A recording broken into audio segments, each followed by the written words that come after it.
നമസ്കാരം. ഞാൻ മൊയ്തീൻ ഷാ വിഷനിലേക്ക് എല്ലാവർക്കും സ്വാഗതം. ബഹുമാന്യരെ,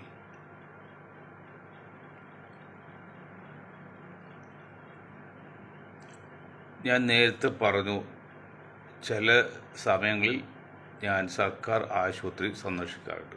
അതിന് ഇന്നലെ എറണാകുളം മെഡിക്കൽ കോളേജ് സന്ദർശിക്കാൻ പോകുന്ന വഴിയിൽ HMT ജംഗ്ഷനിൽ നിന്ന് ഹോസ്പിറ്റലിലേക്ക് പോകുന്ന ആ റോഡ്, HMT റോഡ് എന്ന റോഡിൽ അദാനിയുടെ വലിയൊരു പരിപാടി വരുന്നത്. അത് മുഖ്യമന്ത്രി ഉദ്ഘാടനം ചെയ്യുന്ന വലിയ ഫ്ലെക്സ് കണ്ട് ഊറ്റം മതിലൊക്കെ കിട്ടി 10 ഏക്കർ ഉണ്ട് തോന്നുന്നു. അതൊരു ചരിത്രമുണ്ട്. ആ സ്ഥലം 60 കാലഘട്ടത്തിൽ ആ പ്രദേശത്ത് മുഴുവൻ 100% മുസ്ലിങ്ങൾ താമസിച്ച സ്ഥലമായിരുന്നു. അത് സർക്കാരിൻ്റെ വേണ്ടി HMTക്ക് വേണ്ടി അക്വിസിഷൻ നടത്തി. വാസ്തുവിൽ HMTക്ക് 50 ഏക്കർ മതിയായിരുന്നു. അതിന് 5000 ഏക്കർ എടുത്തത്. ആ പ്രദേശം കംപ്ലീറ്റ് ആൾക്കാർ ഒഴിവാക്കി അവർ എല്ലാം HMT കോളനി എന്ന ഒരു കോളനിക്കകത്താക്കി വാസുറപ്പിച്ചു. വികസിത സ്ഥലം എടുക്കുന്ന തെറ്റൊന്നുമില്ല. പക്ഷെ 50 ഏക്കറിൻ്റെ ആവശ്യം 5000 ഏക്കർ എല്ലാം മാറ്റി അതിൻ്റെതായ യാതൊരു ഗുണവും ആ ഭാഗത്തുള്ള ആൾക്കാർക്ക് കിട്ടാതെ പോയി. ഇന്ന് പോലെ കോടികൾ വിലയുള്ള സ്ഥലങ്ങൾ അദാനിയെ പോലെയുള്ള മൾട്ടിനാഷണൽ കമ്പനികൾക്ക് അല്ലെങ്കിൽ കുത്തക മുതലാളിമാർക്ക് വെറുതെ കൊടുക്കുകയാണ് ഗവൺമെൻറ് സർക്കാർ. ഇത് മാത്രമല്ല, നിങ്ങൾ ഒരു കാര്യം മനസ്സിലാക്കണം. ഇവിടെ കേരളത്തിൽ പോലും ജനലക്ഷങ്ങൾ കിടക്കാൻ തലചായ്ക്കാൻ ഇടമില്ലാതെ കഴിയുമ്പോൾ ടാറ്റ എന്നൊരു സുന്ദര കമ്പനിക്ക് മൂന്നാറിൽ 13 ലക്ഷം ഏക്കർ ഭൂമിയാണ് തേയില വെച്ച് കളിക്കാൻ വേണ്ടി കൊടുത്തത്. 13 ലക്ഷം ഏക്കർ. അതായത് 5 ലക്ഷത്തിൽ പരം ഹെക്ടർ ഉണ്ട്. അതിന് ഇൻറ്റു ചെയ്യുമ്പോഴേ അതിൻ്റെ 13 ലക്ഷം വരും. 13 ലക്ഷം ഏക്കർ ഭൂമി തേയില വെച്ച് കളിക്കാൻ കൊടുത്തത് ടാറ്റ ഗ്രൂപ്പ്. അല്ല ഹാരിസൺ ക്രോസ്ബിൽ അതിൽ ഒരുപാട് കമ്പനിക്ക് ഉണ്ട്. അതേ സ്ഥാനത്ത് നമുക്ക് ജനിച്ചു വളർന്ന ഇവിടുത്തെ പൂർവികരായ ദളിതുകൾ, പിന്നോക്കൾ, ന്യൂനപക്ഷങ്ങൾക്കെല്ലാം തലചായ്ക്ക് ഇടമില്ലാതെ കഷ്ടപ്പെടാണ്. അങ്ങനെ 100 കണക്കിന് ഇന്ത്യയിൽ മൊത്തത്തിൽ ഇത് ചെയ്യാം. ഒരു കാര്യം മനസ്സിലാക്കണം, അന്ന് BJP അല്ല ഭരിക്കുന്നത്, അത് കോൺഗ്രസ്സാണ് ഭരിക്കുന്നത്. പക്ഷെ കോൺഗ്രസ് അന്ന് RS അനുഭവമുള്ള നേതാക്കളാണ് ഈ ഓരോ പ്രദേശത്തെ ലിസ്റ്റ് നോക്കിയിട്ട് എങ്ങനെയെല്ലാം ദളിതുകളൊക്കെ തീക്കി പറക്കുന്ന സ്ഥലമുണ്ട്, അല്ലെങ്കിൽ മുസ്ലിം തീക്കി സ്ഥലമുണ്ട്, അതൊക്കെ എടുത്ത് നിസ്സാര വിലക്ക് അന്നത്തെ സർക്കാർ വില എന്ന് പറഞ്ഞാൽ പൊന്നും വില എന്ന് പറയുമെങ്കിലും വെള്ളം വളരെ തുച്ഛാണല്ലോ. കാര്യം വിജനമായിരുന്നത് ശരിയാണ്. അപ്പോൾ ഇത് ഞാൻ പറയാൻ കാരണം, അങ്ങനെ സമ്പന്നന്മാരുടെ കാര്യം വരുമ്പോൾ ജാതിയോ മതമോ രാഷ്ട്രീയം ഒന്നുമില്ല. അവിടെ ഇടതുപക്ഷമോ കമ്മ്യൂണിസ്റ്റോ BJP കോൺഗ്രസോ ഒന്നുമില്ല. എല്ലാ കള്ളന്മാരും യോജിച്ചിട്ട് പങ്കിട്ടെടുക്കുകയാണ്. വാജ്പേയി ആദ്യത്തെ പ്രധാനമന്ത്രിയാകുമ്പോഴാണ് മോഡിയും ബ്രെഡ് 18 യൂണിറ്റ് ഉണ്ടാകുന്നത് ഇന്ത്യയിൽ. അതായത് ബോംബെയിലൊക്കെ പിന്നെ സ്ക്വയർ സെൻറ്റിമീറ്ററാണ് വില, സ്ക്വയർ ഇഞ്ചിന് പോലും ഇല്ല, അത്ര വിലയുള്ളതാണ്. എത്ര കോടി ഒരു സെൻറ്റ്, ഇവിടുത്തെ സെൻറ്റ് എത്ര കോടി. അങ്ങനെ 18 ഏക്കർ സ്ഥലവും 2 ഏക്കർ സ്ഥലവും ബ്രെഡും അത് ഉൾപ്പെടെ 18 കമ്പനി കൊടുത്ത് വെറും 50 കോടി രൂപക്കാണ്. എത്രായിരം കോടിയുടെ പുറകിൽ കച്ചവടം നടന്നുണ്ട്. അങ്ങനെ എല്ലാം സർക്കാർ ഉടമയിലുള്ള സ്ഥാപനങ്ങൾക്ക് വിറ്റ് അദാനിക്കും റിലയൻസിനും കൊടുക്കുന്ന ഒരു അതമ്പച്ച ഗ്രൂപ്പായി പോയി നമ്മുടെ BJP ഇന്ന് കേന്ദ്രം ഭരിക്കുന്ന കക്ഷി. പണ്ട് കോൺഗ്രസ് ചെയ്തിട്ടുണ്ട്, ഇപ്പോൾ തീർച്ചയായിട്ടും. എവിടെയാണ് സത്യം, എവിടെയാണ് വിരോധം, ഏതാണ് നീതി? ആരെങ്കിലും പറയാനുണ്ടോ? ഇവിടെ എല്ലാം സമ്പാദിക്കണം, പണം ഉണ്ടാക്കണം എന്നല്ലാതെ ജനനന്മയ്ക്ക് വേണ്ടി. ഇനി ഇതെല്ലാം അവിടെ വന്ന് ഈ HMT പോലെയുള്ള കമ്പനികൾ പോയിരിക്കണം, 100 കണക്കിന് കമ്പനികൾ ഈ സ്ഥലത്ത് തുടങ്ങിയിട്ട് വികസനം നല്ലത് തന്നെ. ആ വികസനം കിട്ടുന്ന ആർക്കടോ? സാധാരണ ജനങ്ങളെ, യുവജനങ്ങളെ നിങ്ങൾ മനസ്സിലാക്കണം. സാധാരണക്കാർക്കൊന്നുമില്ല, നല്ല വിദ്യാഭ്യാസമുള്ള ഉന്നത കുല ജാതർക്കാണ്. അതിൽ 1-2 ദളിതോ 1-2 മുസ്ലിമോ 1-2 ഈഴവനെങ്കിലും വന്നിരിക്കും. പക്ഷെ 90% പോകുന്നത് ഈ ഉയർന്ന വിഭാഗക്കാർക്ക് വേണ്ടിയാണ്. അതാണ് നാടിൻ്റെ വികസനത്തിന് വേണ്ടി പറയുമ്പോൾ ചെയ്യുന്ന ബുദ്ധിമുട്ട്. ഞാനൊരു ചെറിയ സിമ്പിൾ ഉദാഹരണം പറയാം. ഇപ്പോൾ ഒരു നാട്ടിലൊരു കമ്പനി വന്നു, അവിടെ കുറേ തൊഴിലാളി കിട്ടി, അവന് നല്ല ശമ്പളം കിട്ടി. അവന് 1000 രൂപ മാസം ശമ്പളം കിട്ടുമ്പോൾ ഒരു പണിയില്ലാത്തവനും ഒരു പൂമ്പഴം വാങ്ങിക്കാൻ ചെല്ലുമ്പോൾ 5 രൂപയാണെങ്കിൽ അവനും കൊടുക്കണം 5 രൂപ, ഈ 1000 രൂപ ശമ്പളമുള്ള കൂലിയുള്ള അവരും കൊടുക്കണം 5 രൂപ. അവൻ്റെ 5 രൂപയ്ക്ക് വിലയില്ല. ഈ 5 രൂപക്കോ അവന് 100 രൂപ വരുമാനം കിട്ടുമ്പോൾ മറ്റും 10,000 15,000 കിട്ടും മാസം. പക്ഷെ പൂമ്പഴം വാങ്ങിക്കാൻ ചെല്ലുന്നിടത്തെല്ലാം ഒരേ വിലയാണ്. അപ്പോൾ സിമെൻറ്റ് വാങ്ങിച്ചപ്പോൾ അനാഥ മന്ദിരങ്ങൾക്ക് വേണ്ടി, അല്ലെങ്കിൽ സഭയ്ക്ക് വേണ്ടി, ക്രിസ്ത്യൻ മിഷണറിമാർക്ക് വേണ്ടി, മുസ്ലിം സംഘടനയ്ക്ക് വേണ്ടി, ഹിന്ദു സംഘടനയ്ക്ക് വേണ്ടിയൊക്കെ വിദേശ പണം കൊടുത്ത് സിമെൻറ്റ് വാങ്ങി പണിയാണ്. അവർക്ക് വിദേശത്ത് നിന്ന് കിട്ടുന്ന വെറുതെ കിട്ടുന്ന പണം കൊടുത്ത് ചാക്കിടക്കിന് അത് വാങ്ങി. പണ്ട് ക്രിസ്ത്യൻ സഭയാണ്, ഇപ്പോൾ ഹിന്ദുക്കൾ കുറേ തുടങ്ങിയിട്ട് മുസ്ലിങ്ങളുമുണ്ട് കുറേ. അവർ അത് അധ്വാനിച്ച് കൂലിവേല ഇത് ഒരു കക്കൂശക്കുഴി ഉണ്ടാക്കി നോക്ക്, കക്കൂശ പണിയാൻ വേണ്ടി 10 സിമെൻറ്റ് വാങ്ങിക്കാൻ വന്നാൽ അവനും കൊടുക്കണം ഈ വില. വെറുതെ കിട്ടുന്ന പണമല്ല, അവരും കൊടുക്കുന്ന ഒരു വിലയാണ്. ഇതാണ് പുരോഗതി വന്നുള്ള നാശം. എന്നുവെച്ചാൽ പുരോഗതിക്ക് വേണ്ടി നമ്മൾ ശ്രമിക്കാതിരിക്കാൻ പറ്റില്ലല്ലോ. പക്ഷെ അതിലൊക്കെ ഒരു സമതുലിതാവസ്ഥ വേണമെന്ന് പറയാൻ നിങ്ങളോട് പറഞ്ഞത്. ടാറ്റു കൊടുത്ത് 13 ലക്ഷം ഏക്കർ ഭൂമി ആലിസൺ ക്രോഡ് ഫീൽഡിന് മറ്റവർക്ക് വരച്ചവർക്കല്ല, സുന്ദരമായി. ഇതിൽ ഒരു ഇളവ് കൂടി അവർക്ക് കൊടുത്ത് എന്തറിയോ, അങ്ങനെ കിട്ടിയ ഈ തോട്ടം സ്ഥലം മറ്റ് ആവശ്യങ്ങൾ ഉപയോഗിക്കാൻ പാടില്ല നിയമമുണ്ട്. തോട്ടം വിഭജിക്കാനും പാടില്ല, മറ്റ് ആവശ്യങ്ങൾ ഉപയോഗിക്കാനും പാടില്ല. അങ്ങനെ വരുമ്പോൾ ഇവർ ബുദ്ധിമുട്ട് എടുക്കേണ്ടി അതിൽ നിന്ന് 5% മറ്റ് ഇതര ആവശ്യങ്ങൾ ഉപയോഗിക്കാം, റിസോർട്ടിനോ അല്ലെങ്കിൽ ലോഡ്ജിനോ ഒക്കെയാണ്. ഈ 5% എന്ന് പറയുമ്പോൾ 13 ലക്ഷത്തിൻ്റെ 5% 6500 ഏക്കറായി. 6500 ഏക്കറിനകത്ത് അവന് എന്ത് വേണി റിസോർട്ടോ വിചാരിച്ചാൽ വേണി എന്ത് ചെയ്യാം. ആ നിയമമാണ്, സുപ്രീം കോടതി നിയമമുണ്ട്. ഇതാണ് ലോകത്ത് നടക്കുന്നത്, അല്ലെങ്കിൽ ഇന്ത്യയിൽ നടക്കുന്നത്, കേരളത്തിൽ നടക്കുന്നത്.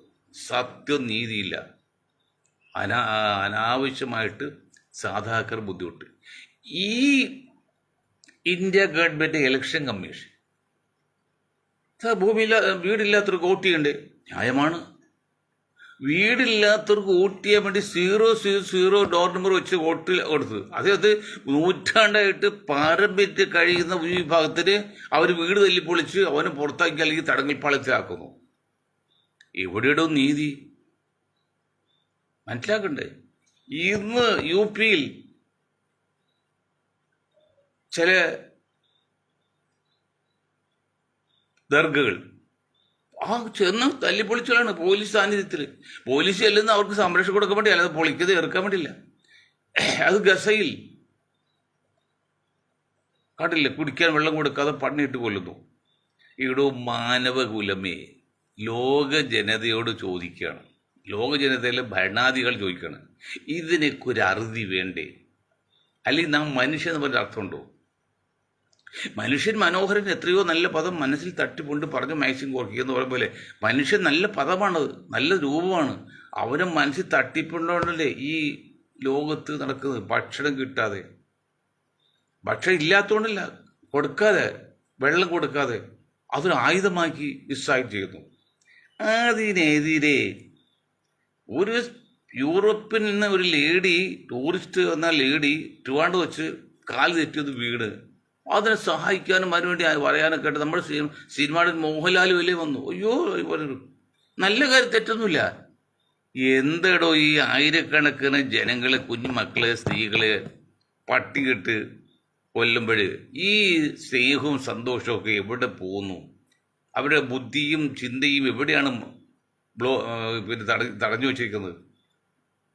അവിടെയാണ് ചിന്തിക്കുന്നവർക്ക് സഹിക്കാൻ പറ്റാത്തത്. ആരാണെങ്കിലും ഉറപ്പി അവിടെ ജാതി മതമൊന്നുമില്ല, ഒരു മനുഷ്യ കഷ്ടപ്പെടുന്നത്. ഒരു എറുമ്പിനെ പോലും കൊല്ലാൻ പാടില്ല, ആക്രമിക്കാൻ പാടില്ല പോളിസിയാണ് ഞങ്ങൾക്ക്.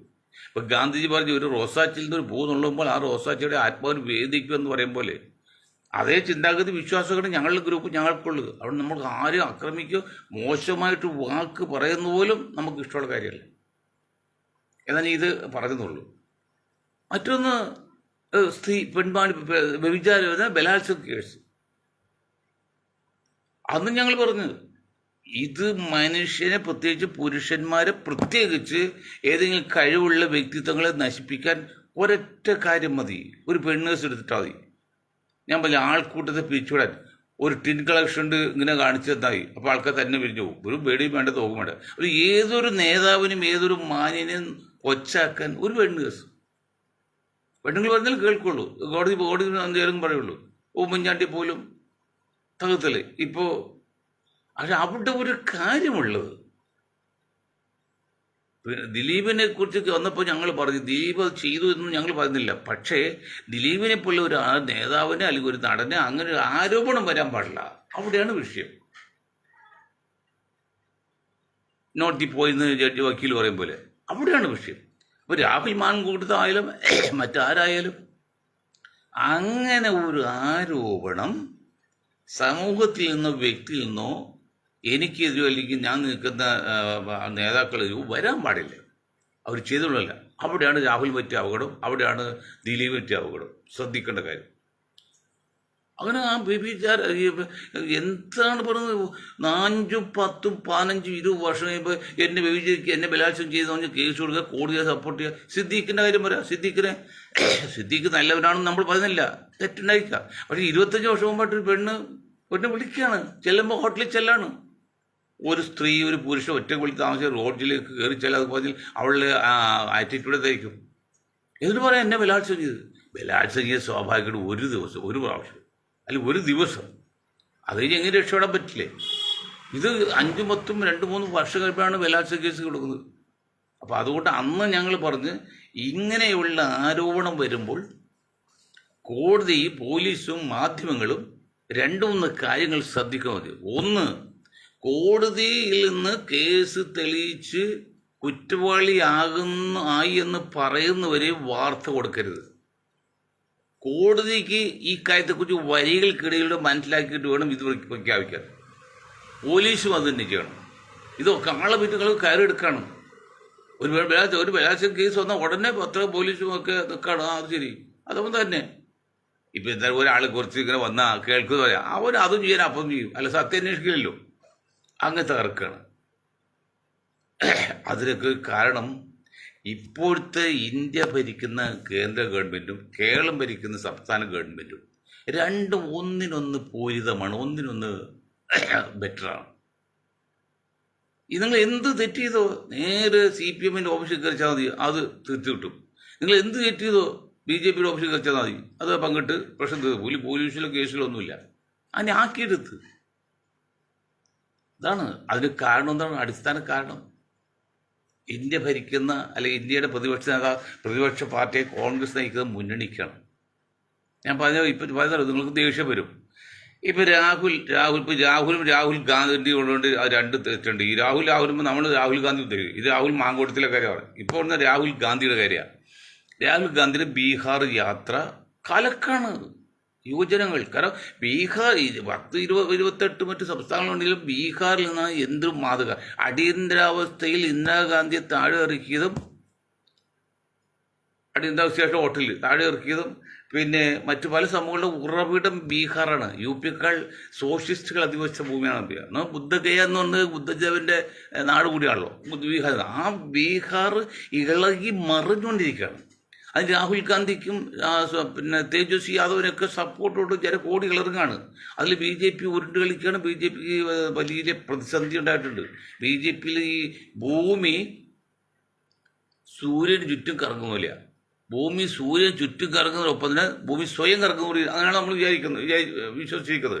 ഭൂമി സൂര്യന് ചുറ്റും വലം വയ്ക്കുന്നത് പോലെ ഭൂമി സ്വയം വലം വയ്ക്കുന്നുണ്ട്.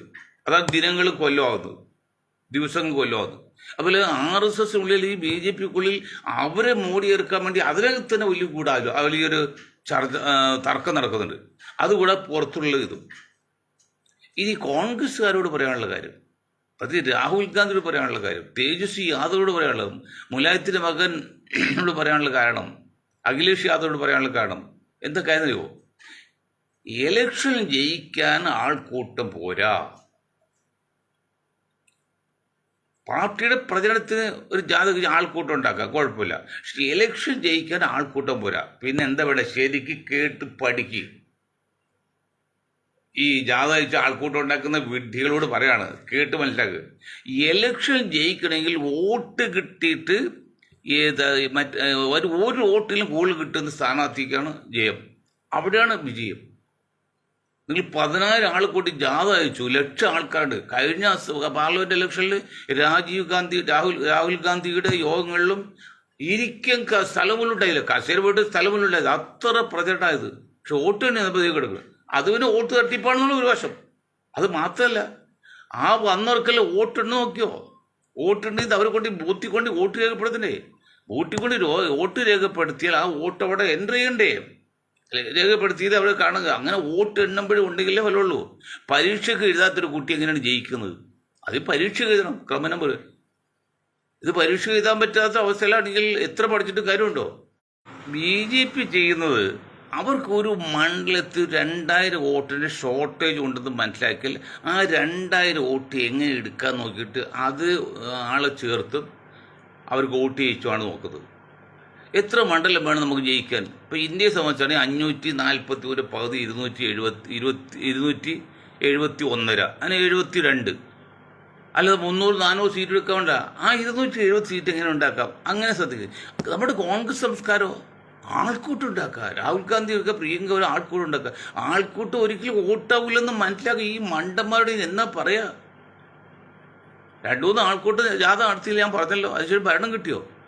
ഭരണം പിടിക്കുകയാണെങ്കിൽ ആൾക്കൂട്ടല്ലെന്ന് ഇനിയെങ്കിലും മനസ്സിലാക്കുക.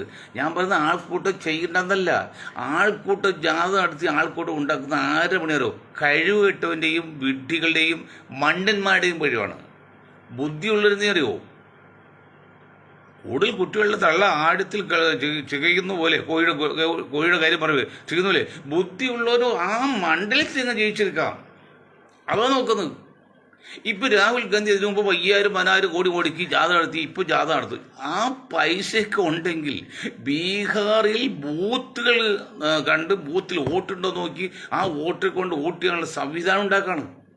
ഇനി എത്ര മാസമുണ്ട് ബീഹാർ ഇലക്ഷന്? വളരെ സമയമേ. അത് പകരുന്നതാണ് വിഡ്ഢികളെ ലക്ഷ്യമാണ് ഈ ആൾക്കൂട്ടം എന്നുള്ളത്.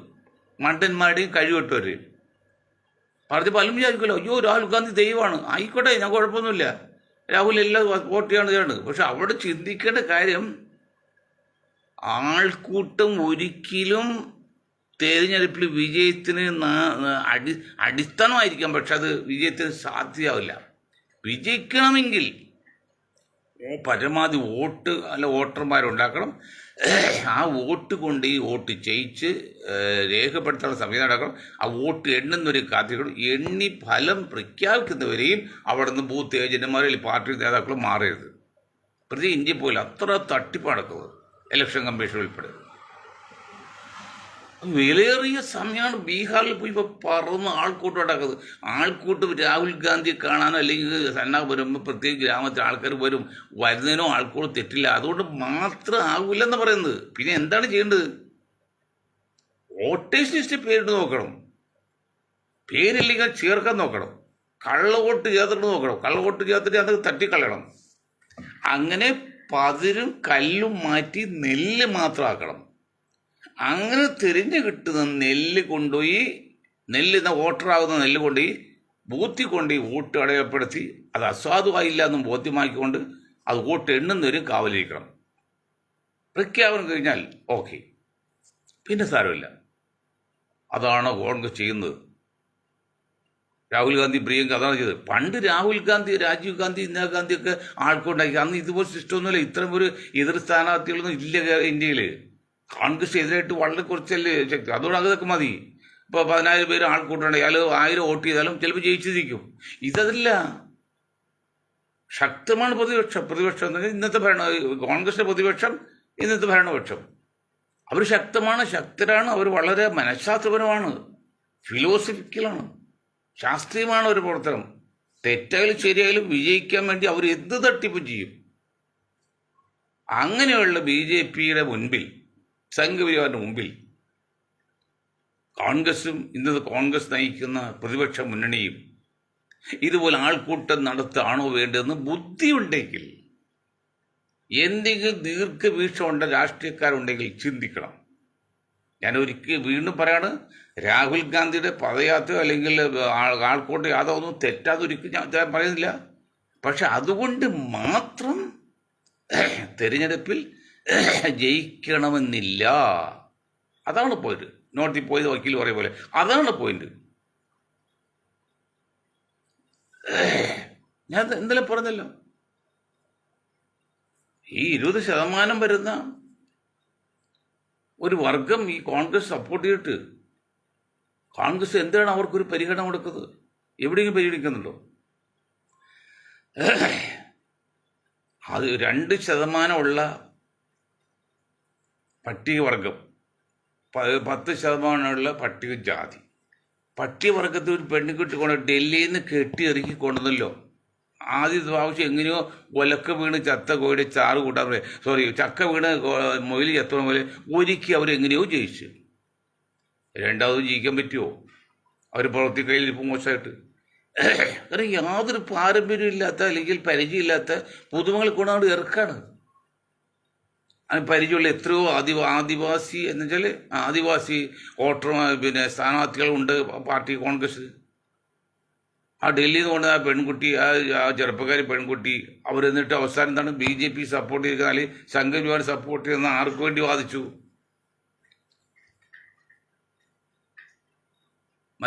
വിദേശ മലയാളിയുടെ ആള് വേണ്ടി വാദിച്ചില്ലേ? അതെല്ലാം അവർ തോൽക്കാൻ കാരണം. അപ്പോൾ അവർ പറഞ്ഞു പോയല്ലോ, അത് പിണറായിക്കെതിരെയാണ്. പിണറായിക്കെതിരായതുകൊണ്ട് മാത്രം കോൺഗ്രസ് വോട്ടിട്ടൊന്നുമില്ല. പിണറായിക്കെതിരെ നിങ്ങൾ ചെയ്തപ്പോൾ മറ്റേ സാജിസ് കറിയൊക്കെ നിങ്ങൾ സപ്പോർട്ട് ചെയ്ത്, ആ കൂട്ടി സപ്പോർട്ട് ചെയ്ത് കെട്ടിപ്പിടിച്ച് സപ്പോർട്ട് ചെയ്തപ്പോൾ അന്ന് 10,000 മറ്റേ ഡിസ്ലൈക്ക് വന്നത് എതിർത്തുകൊണ്ട്. ഒരു ഡിസ്ലൈക്കിന് 10 വോട്ട് പൊട്ടിക്കുക, അപ്പോൾ 1 ലക്ഷമായില്ലേ? അങ്ങനെ തോറ്റു. ഇത് രണ്ടാമത് അസംബ്ലി നിർത്തി, അവിടെ പിടിച്ചില്ല. ഇനിയിപ്പോൾ മൂന്നാമത് ഇവിടെ നിർത്താൻ പോകുന്നുണ്ട്. പിടിച്ചു നിൽക്കില്ല. അവർ മനസ്സിലാക്കി കഴിഞ്ഞു, ജനങ്ങൾ മനസ്സിലാക്കി കഴിഞ്ഞു. അവർക്ക് ഒന്നാമത് പക്വത ഇല്ലാതാണ്. അല്ലാതെ അവർ RSS അനുഭാവിന്ന് ഞങ്ങൾ പറയുന്നില്ല. പക്ഷെ RSSന് വേണ്ടി വാദിക്കുന്ന സാജൻ സക്കരയ്ക്ക് വേണ്ടി വാദിച്ചപ്പോൾ, അതും CPM-ന്റെ വിരോധം വെച്ചാണെങ്കിൽ വാദിച്ചപ്പോൾ ജനങ്ങൾക്കത് ഇഷ്ടമായില്ല. അതാണ് പോയത്. അവിടെയാണ് കോൺഫിഡൻസ് തകരാറ്.